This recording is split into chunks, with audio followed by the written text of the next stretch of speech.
Can we all be upstanding? Every segment of this meeting is important.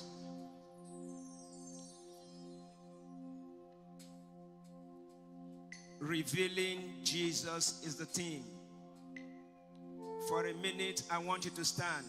Every one of us, if you have legs, stand. I know we've been here for several hours. I won't keep you waiting for long. Can we all stand? There's this song that has been birthed in my spirit since the beginning of the week. That is going to lead us with a song. I want every one of us to sing it from our hearts. Something will happen tonight. I won't be speaking for long. The next 10-15 minutes, I know the temptation to sleep abounds. But the next 15 minutes is critical that you pay close attention. This might just be the only reason why you came after all. Revealing Jesus. Can we slip up our hands in His presence? That's a place. You are good. You are kind. I have never seen your kind. I am devoted to your will. Media. And forever to your name. Lord, you are good. You are kind. I have never seen your kind. I am devoted to your and forever to your name. Lord, you're my love. You're my light. You make everything alright. I am devoted to your wish and forever to your name. Yes, you're my King. You're my Lord. You're the mighty man of war. I am devoted to your praise and forever to your name. You're my love. You're my hope. I will never be ashamed. No, I am devoted to your grace and forever to your name. Jesus, you are good. You are kind. Lord, I have never seen your kind. I am devoted to your forever to your. Slip your hands before His presence. Lift your hands up. When our choir sang the song, "The presence of the Lord is here," I can sense Him in the atmosphere. Those were so true of what is going to happen tonight. Revealing Jesus.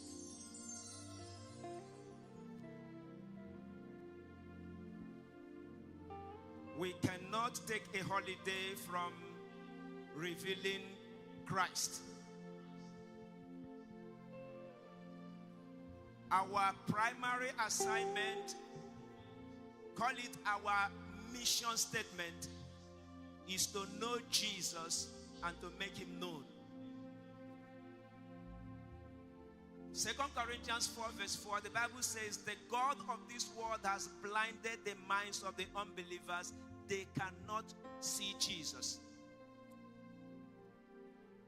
You and I have the responsibility to unveil Jesus to them. Thank God for the dancing, the singing, the worship, the atmosphere, the energy is wonderful. But what will happen after we leave this meeting is what I'm concerned about. And so you're going to say one prayer this morning. Say with me, say, Father, may I not lag behind in any new thing you're doing in my generation. May I be at the mainstream. May I be at the forefront. May I be at the cutting edge of what you are doing in my generation.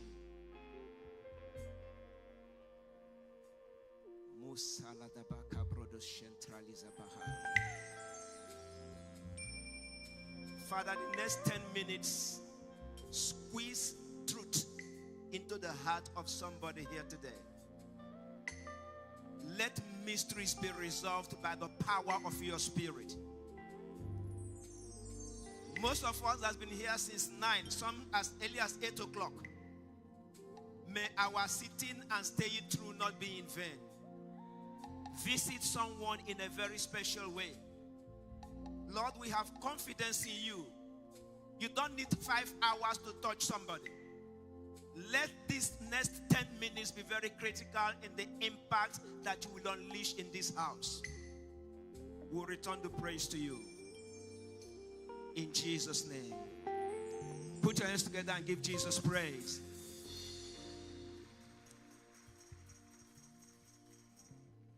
It is normal to feel sleepy. The way your body was programmed, this is the time to sleep. But you must tell yourself, I must not sleep. The next few minutes, please pay close attention. Our scripture for this glory invasion is John 1 verse 14.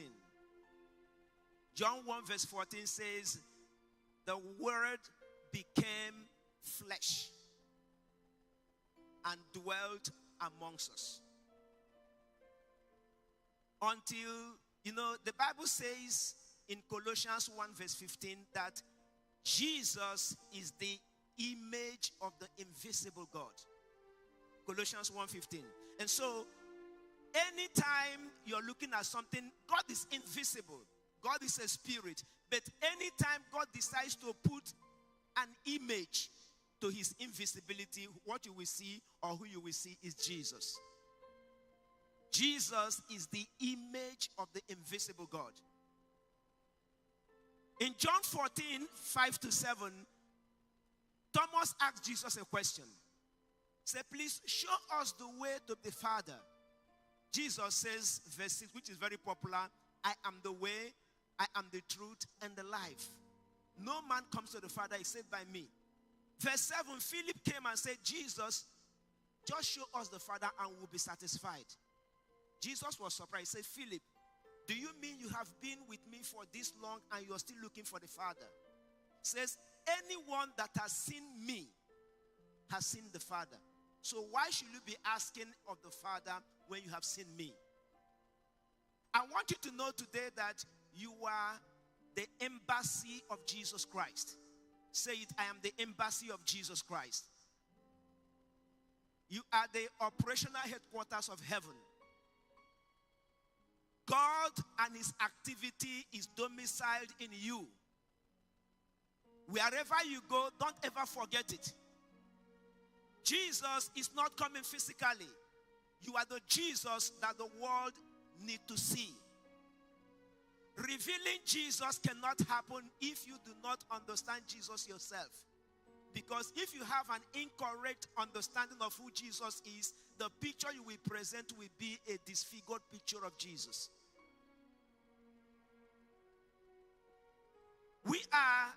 most of us here are young people. And I'm concerned for us because there is so much energy involved and it's good.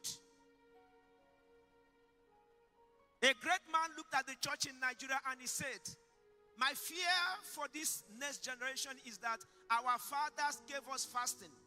They gave us prayer. They gave us holiness. They gave us the study of the word. But he said, I'm concerned because this new generation, the legacy they may bequeath will be packaging, branding, light, props, smokes, stage smokes. As wonderful as all these things are, if that is all you give people without the substance of Jesus, then you failed. Many believers are living like what we call undercover ambassadors. No ambassador comes in secret. Any ambassador that comes to any country come boldly. They don't come by night bus. They are seen by every person and they come and they present their letter. Until it dawned on you and I that we are the light that this world is looking for. Jesus says, here that when I'm with you, I am the light of the world. And towards the end of his ministry, Jesus turned around and said, you are the light of the world. Who is this Jesus?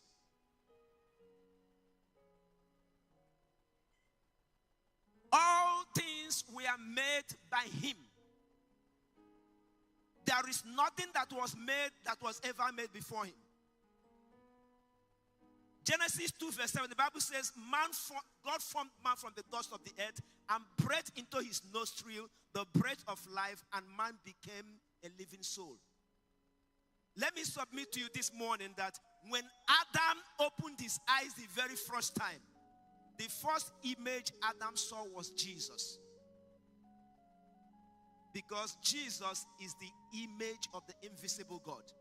And nothing was made that was made without him. In Hebrews chapter 1 from verse 3, the Bible says that Jesus upholds creation by the word of his power. It is the word of God that is keeping the night, the day, the moon, the weather, the rotation of the earth. It's important for you to understand that when we speak about Jesus, he indwells in you. There are different aspects of our relationship with God. Every one of us starts at the stage of God for us, where Jesus took your cross, your place on the cross of Calvary and died for you. And we sing the song, into my heart, come into my heart, Lord Jesus. We sang it, come in today, come in to stay, come into my heart, Lord Jesus. Jesus heard your prayer and he came into your heart. But what we are addressing in this meeting is, it is not enough for Jesus to be inside of you. Many of us has trapped Jesus inside of us. We have concealed Jesus so effectively that your neighbor don't know you are a Christian and you've been living in that compound for the past 10 years. Your co-worker don't know that you are a Christian and you have been in that office for the past 4 years. Is Jesus in you? Yes. But you have effectively concealed Jesus and trapped him that is not being revealed. God wants us to move from Christ. He will start with Christ for you. Then you move to Christ in you. But there is need for you to move to Christ on you. Where Jesus on the inside of you become visible on the outside. Brethren, when you are humble and nice and caring, those are not just human virtues. Those are the attributes of the Spirit of God working on the inside of you. That is your nature. Are you understanding me? Tonight, these few words will suffice to know that there is a mandate and a design and an expectation that God has of you and I. That the world is in thick darkness. And the only solution that the world needs today is you and I shining the torch of truth. By blazing the torch of Jesus in us. Everyone hearing me. This is the house of the Lord. This is the presence of the Lord. People make a lot of sacrifices to want to come to church. Some of you are not rainbow-lights. But I know that there are persons that come to this church from Ugborikoko every Sunday. There are people that come to this church from Abaro every Sunday. I know of a couple that used to come to this church from Kiagbodo every Sunday. People come to this church from Otu Jeremy every Sunday. Now, why am I saying this? Why will someone come from that far distance and then probably get to the gate and stop and is comfortable? Because in the temple, there are 3 compartments. We have the outer court, we have the inner court, we have the Holy of Holies. Why will I travel that distance and then probably get to the water fountain and say, I am satisfied? Some of us have been in the church for far too long, and yet we are comfortable with the outer court. As long as you are domiciled in the outer court, you can never reveal Jesus. In Matthew 16, where the revelation of Christ was first brought, Jesus referred to Peter as Simon. Simon means a reed, somebody that can be tossed to and fro, somebody that has no stability. But when he spoke out and said, thou art the Christ, Jesus called him, thou art Peter. The revelation in that verse is, without the revelation of Christ, you remain unstable. Without the revelation of Jesus Christ, you are not able to have a position. But when that revelation comes on you, become rock solid. God can depend on you. Put your hand on your chest and says, I am the embassy of Jesus Christ. I didn't hear I say, I am the embassy of Jesus Christ. I am the operation base of heaven. God will do wonders through you and through me. Stand to your feet this morning.